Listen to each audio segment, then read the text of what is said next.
Blood కోసం మన అవసరం ఆరోగ్యానికి. నా దగ్గర ఉన్న అనుకూలతలు ఈ టయానికి ఇవి నా దగ్గర ఉండబట్టే కదా నేను చేయగలను. ఇప్పుడు అసలైంది. ఇలా కరకరలాడుతూ ఇది ఒక టేస్ట్ ఉంటుంది. ఇలా ఒకసారి ట్రై చేసి చూడండి. జై శ్రీరామ్. ఈరోజు నా వీడియో దానిమ్మకాయని దగా చేస్తే ఎలా, ఏంటంటే అవసరం అనుకూలతలు ఇవి రెండు మనకి గురువులు అన్నమాట. బ్లడ్ పోయి విపరీతమైన నీరసంతో చచ్చే స్థితిలో ఉంటే తప్ప ఆ దానిమ్మకాయని తినబుద్ధి కాదు. ఆ దానిమ్మకాయని కూడా కారంగా దాన్ని కూడా దగా చేసి మన లోపలికి పంపించడం ఎలానో ఈరోజు నా వీడియో.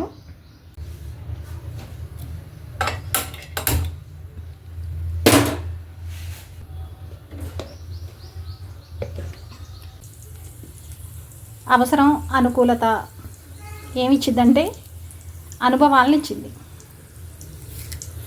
జీవితం అంటే కేవలం అనుభవాలు మాత్రమే, వాటిని మిగిల్చుకోవడమే. మనం అవతలి వాళ్ళతో ఎలా ఉన్నాం, అవతలి వాళ్ళు మనతో ఎలా ఉన్నారు. చూసారు కదా, ఆవు నెయ్యి వేసాను, జీలకర్ర, ఆవాలు, కరివేపాకు,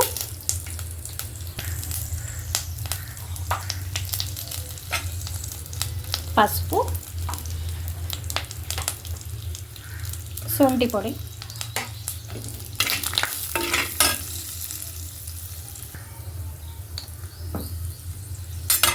మిరియాల పొడి,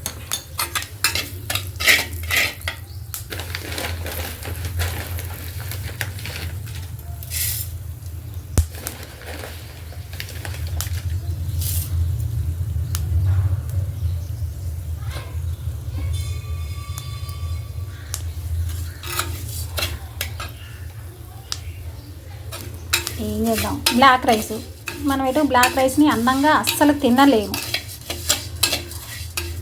నా దగ్గర ఈ సిచ్యుయేషన్కి అవసరమనో ఏదో అదృష్టమని అనుకుంటాను. ఈ టయానికి ఇవి నా దగ్గర ఉన్నాయి.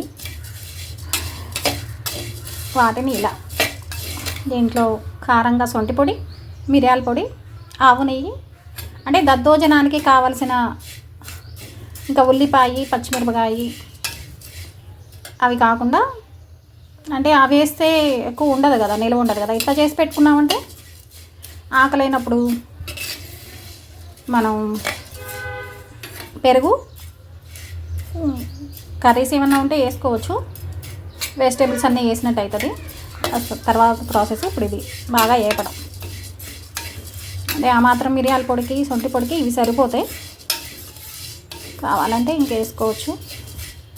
నేను కొంచెం కారంగా తింటాను, అందుకని ఇవి కొన్ని బాగా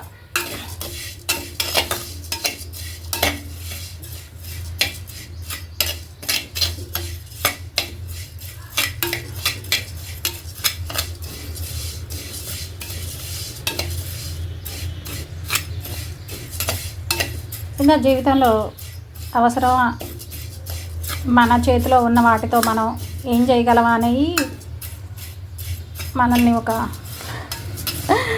క్రియేటర్గా మారుస్తాయి. ఇది నేను ఎక్కడ యూట్యూబ్లో చూడలేదు, తినలేదు, వినలేదు. ఏం చేద్దాం, అవి ఎండిపోయినా పడేస్తాను, కానీ వేరే ఎవరన్నా వస్తే ఈజీగా ఇచ్చేస్తాను. కానీ ఆ దానిమ్మకాయ తినాలంటే నాకు అంత బాధ. జ్యూస్ అయితే తాగేస్తాను. ఆ జ్యూస్ కూడా నాకు నేను తీసుకోవడం అంటే కొంచెం, నా కోసం నేను తింటాం అంటే నా లైఫ్లో ఇదేనేమో.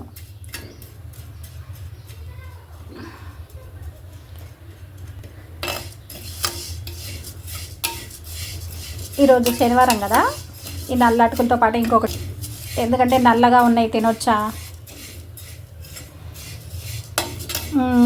నల్లగా ఉన్న వాటిని దూరంగా పెట్టాలేమో శనివారం అని అనుకుంటూ ఉంటారు. ఏం లేదు, శనికి సంబంధించిన ఎనర్జీ అంతా బ్లాక్లో ఉంటుంది.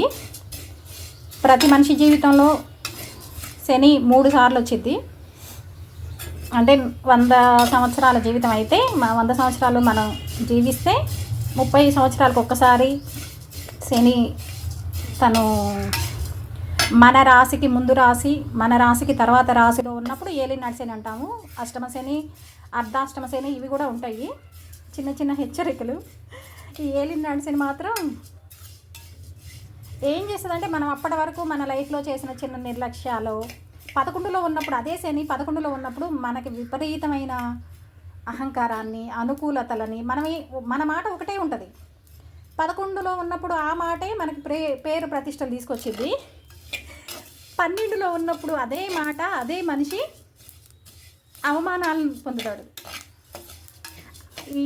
ఇదంతా ఒక పెద్ద సైన్సు.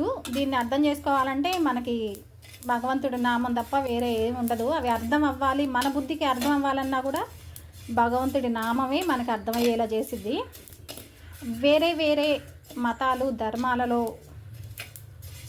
అవన్నీ కలియుగం ఎంటర్ అయిన తర్వాత 2000 సంవత్సరాలు, 1500 సంవత్సరాల తర్వాత ఎంటర్ అయినాయి. అంతకుముందు ఈ భూమండలం అంతా హిందూ ధర్మమే ఉంది.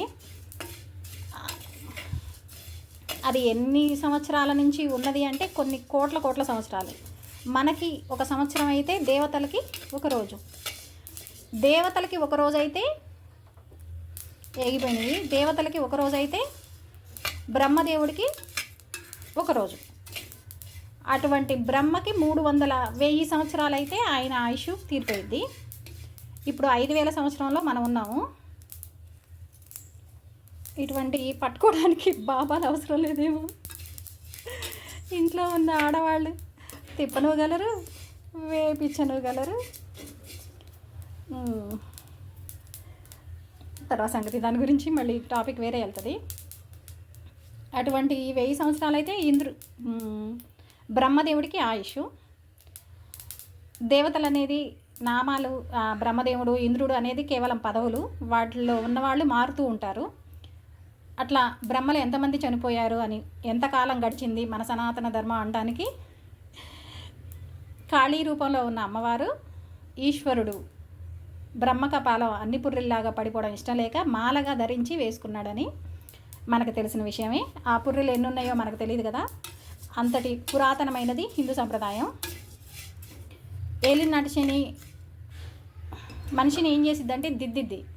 అదే శని మనలోని ఉన్న చిన్న చిన్న, దీన్ని ఒక రకంగా చెప్పుకోవాలంటే హనుమ శ్రీరామనామం సాగరాన్ని దాటాడు అని అంటారు కదా. అది సుందరకాండ ఆ ఛానల్లో. సాగరం అంటే సంసారం సాగరం అని కూడా పిలుస్తారు కదా. అందరూ వెళ్ళే దారిలో ఈదుకుంటూ వెళ్లకుండా హనుమ తతో రావణనీతాయ సీతాయ శత్రుదర్శన ఈయేష పదమన్వేష్టం చారణ చరితే పదం అంటే సిద్ధులు చారణులు వెళ్ళే మార్గంలో వెళ్ళాడు అని. శ్రీరామనామం ఏం చేసిద్దంటే సిద్ధించిందనుకో ఒకసారి మనకి, అలా సముద్రం లోపల పడి ఈదుకుంటూ వెళ్ళకోకుండా వాటికి అతీతంగా సముద్రం మీద నుంచి మనం వెళ్ళి రావణ పాలిత లంకలోకి హనుమ వెళ్ళారు అనేది అదంతా ఒక సైన్స్, పెద్ద సైన్సు. శని మాత్రం ఏం చేస్తుందంటే ఇవన్నీ బ్లాక్ మనం తినొచ్చా, నలుపు వాడొచ్చా, ఎవరికన్నా ఇచ్చేస్తే మన శని పోయిద్దేమో, ఇట్లాంటివి ఏమైనా అడగవు. మనం తింటే మన బాడీలో ఉన్న శని అనే ఎనర్జీ కూల్ అవుతుంది. మనం ఎవరికన్నా ఇస్తే అది మళ్ళీ మరింత అయ్యి మనకు తిరిగి వచ్చింది. దానం రూపంలో మనం ఇస్తే, అవును శనికి నువ్వులు దానం ఇమ్మంటున్నారు కదా, అదన్నీ అంటారు. దానాన్ని తీసుకునే వ్యక్తి శనికి అంత జపము, దాన్ని మనకి నడుస్తున్న శనిని శాంతింపజేయగలిగే శక్తి ఉన్న జపము, తపశ్శక్తి ఉన్న వాళ్ళకి మనం దానం చేయాలి. ఇవి లేకపోతే ఆవుకు పెట్టడం ఇంకా ఉత్తమం. శని గురించి కొద్దిగా మళ్ళీ తర్వాత. ఇలా దానిమ్మకాయని, ఎందుకంటే అసలు ఓపిక లేకుండా గజగజ వడికే టైంలో తప్ప నేనేది ఫ్రూట్స్ అసలు తినలేదు. పచ్చడి వేసుకుని తినమంటే 360 రోజులు తినేయగలను. అందుకని తినక తప్పని పరిస్థితిలో తీసుకొచ్చేసి ఎండబెట్టేస్తాను. కానీ ఇంక అందుకని ఈ మధ్య ఏం చేస్తున్నానంటే ఏ రోజుకి ఆ రోజు తీసుకొచ్చుకోవడం, అంటే ఎక్కువ తీసుకొచ్చి మళ్ళీ తినుకోకుండా అట్లా వెళ్ళిపోతాయని. మాకు రైతు బజార్ దగ్గరే వెళ్ళండి, వెజిటేబుల్స్, ఫ్రూట్స్. ఈ మధ్య అయితే సరుకులు కూడా అక్కడే లోపల నాకు బాగా గుర్తుండదు. ఉన్నప్పుడు ఇంకా ఒక్కొక్కటి అట్లా తీసుకొస్తుంటే 2 months అయింది సరుకులకు కూడా వెళ్ళి డీమార్ట్కి. ఒక రకంగా ఇదే మంచిదేమో అని తీసుకొచ్చి వేస్ట్ ఎక్కువ చేసేసి వేస్ట్ పడేసే కన్నా మనకి ఈ ఇంట్లో కూర్చొని ఈ పూజ పేరుతో కార్తీక మాసం పేరుతో భగవంతుడిని చూడాలి అన్న ఒక చిన్న మనలో మనకే ఒక ఉత్సాహం లేకపోతే ఇక అట్లనే నిర్లక్ష్యంగా నీరసంగా ఉండిపోతాం. ఇట్లాంటివి చేస్తాను అన్నమాట. ఇప్పుడు దానిమ్మకాయని దగా చేసే పని చేస్తాను. అంటే నాకు అవసరం అది, నా అవసరం కోసం నా ఆరోగ్యం కోసం నేను తినడం కూడా చాలా కష్టమైన పని. ఎవరికైనా కూర్చోబెట్టి పెట్టమంటే పిల్లలకు పెట్టమంటే మంచిగా తోసి పెట్టేసేస్తాను. ఇప్పుడు నా కోసం నా ఆరోగ్యం కోసం నేను పడుతున్న తిప్పలు ఇవి. ఇలా కూడా తినొచ్చు. ఇది చాలా హెల్దీ, ఎందుకంటే బ్లాక్ రైస్ మనం అసలు తినం, పిల్లలకు కూడా పెట్టచ్చు. బ్లాక్ రైస్తో ఎక్కడన్నా దొరికితే బ్లాక్ రైస్ అనే కాదు, ఇప్పుడు అన్ని రకాల జొన్న అటుకులు, రాగి అటుకులు అటువంటివన్నీ దొరుకుతున్నాయి కాబట్టి వాటిలో ఏదైనా ట్రై చేయొచ్చు. ఇలా పొద్దున పూట టిఫిన్కి కానీ మధ్యాహ్నం లంచ్కి కూడా ఇట్లాంటివి బాగా ఉపయోగపడుతుంది. ఇది బ్లడ్ కోసం మన అవసరం, ఆరోగ్యానికి నా దగ్గర ఉన్న అనుకూలతలు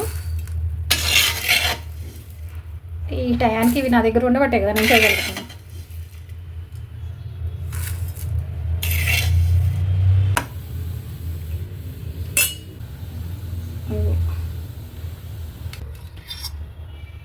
అవి అదొక టేస్ట్ ఉంటుంది, ఇలా కరకరలాడుతూ ఇది ఒక టేస్ట్ ఉంటుంది. దీని ప్లేస్లో మనం రాగి అటుకులు, జొన్న అటుకులు, అన్ని రకాలు, లేకపోతే రొట్టెలు ఏవైనా ఇదివరకటి వాళ్ళకిలాగా పెద్ద పెద్ద ప్లేట్లో పెట్టుకుని అన్నాలు, కూరలు, పప్పులు ఇవన్నీ వేసుకొని కలుపుకొని తినాలన్న ఒక ఆదోరణలో అప్పటి వ్యాయామం అప్పుడున్నంత కష్టం మనం పట్టలేదు కాబట్టి ఇది టిఫిన్ ప్లేటు, ఈ ప్లేట్లో ఇలా తింటే సరిపోయిద్ది అని నా ఉద్దేశం. చెప్పాను కదా, ఏదో తెలిసిన దానిలాగా చెప్పడం, అది నాకు ఒక్కొక్కరికి ఒక్కొక్కటి వస్తుంది కదా, వచ్చేసిన దాన్ని మనం ఏం చేయలేము. ఇలా ఒకసారి ట్రై చేసి చూడండి, టేస్ట్ బాగుంటుంది. Fruits, vegetables, carbohydrates, vitamins, minerals combo pack అన్నమాట. ఇది మధ్యాహ్నం పూట తింటే సరిపోయింది.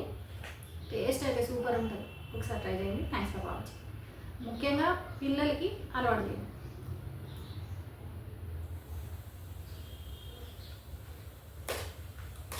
ఇక మన దానిమ్మకాయను దగా చేసి